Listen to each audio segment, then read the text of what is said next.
Nuru kişi yol kenarında koyun otarılmış. Koyun almaq məqsədilə maşından 4 nəfər düşüb ona yaxınlaşır. Qiymətdə razılaşıb Nuru kişiyə 100 dollar verib koyunu alırlar.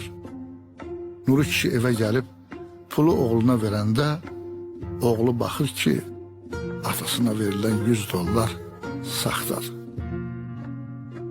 Deyir ki, ata səni aldadıblar. Bu pul saxtadır. Ay oğul ola bilməz. Ata, sen mənə inanmışsan. İnanıram ay oğul, inanıram. Ama onların məni aldatmağına inana bilmirəm. Niye inanmışsan ay ata? Çünkü dördü de başı papaqlıydı oğul. Bəli, Nuru kişi aldanmışdı. Papağa aldanmışdı. O donup yerindəcə qaldı. Xəyal onu çok uzaqlara apardı.